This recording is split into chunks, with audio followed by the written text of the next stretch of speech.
कोशिश करने वालों की कभी हार हो सकती है? बिल्कुल भी नहीं। आपको मैं एक एग्जाम्पल के साथ यहाँ पे बताना चाहती हूँ।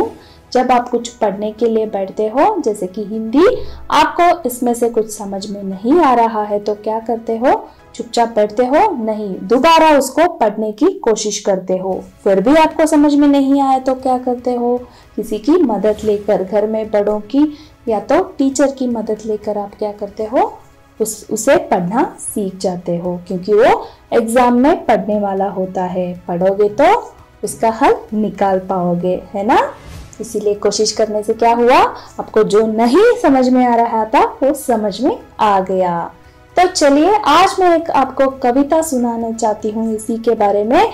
कविता का नाम है कोशिश करने वालों की कभी हार नहीं होती, जिसको लिखा है श्री सोहनलाल द्विवेदी। सोहनलाल द्विवेदी जी का हिंदी के सुप्रसिद्ध कवि है। सोहनलाल द्विवेदी जी हिंदी के सुप्रसिद्ध कवि है। उसका जन्म हुआ था 23 फरवरी सन 1906 को। आपने बनारस हिंदू विश्वविद्यालय से MA LLB की डिग्री ली और आजीविका के लिए जमींदारी तथा बैंकिंग का काम करते रहे। सन 1938 से सन 1942 तक आप राष्ट्रीय पत्र दैनिक अधिकार के संपादक थे।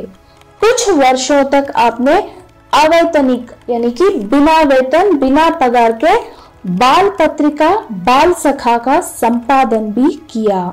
आप महात्मा गांधी से अत्यधिक प्रभावित थे। स्वतंत्रता प्राप्ति के लिए देशभक्ति व ऊर्जा से ओतप्रोत आपकी रचनाओं की विशेष सराहना हुई तथा आपको राष्ट्र कवि की उपाधि से अलंकृत किया गया। सन 1988 में राष्ट्र कवि द्विवेदी जी का देहांत हो गया। आपकी प्रमुख कृतियां है भैरवी, वासवदत्ता, कृपाल, पूजा गीत, विश्वान, युगधार और जय गांधी। बांसुरी, झरना, बिगुल, बच्चों के बापू, दूध बताशा, बाल भारती, शिशु भारती, नेहरू चाचा, सुजाता, प्रभाती आदि आपका प्रमुख बाल साहित्य है। तो चलिए, अब मैं आपको बताती हूँ इस कविता का आशय, इस कविता का उद्देश्य क्या है, उसके बारे में मैं आपको बताती हूँ। इस कविता में कोशिश करने से सफलता प्राप्त करने का संदेश मिलता है। जैसे मैं सबसे पहले एक उदाहरण के साथ भी आपको बताया था इसके बारे में। कोशिश करने से क्या होता है?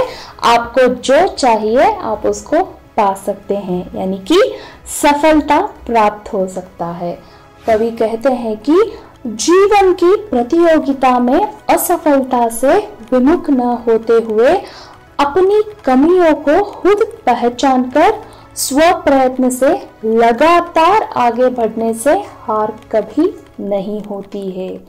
एक जो है कविता का आशय भी है और कवि जी हम सबसे ये संदेश इस कविता के द्वारा दे रहे हैं। देखते हैं कविता में क्या क्या अच्छे उदाहरणों के साथ कवि जी इन संदेश को हम तक पहुंचा रहे हैं।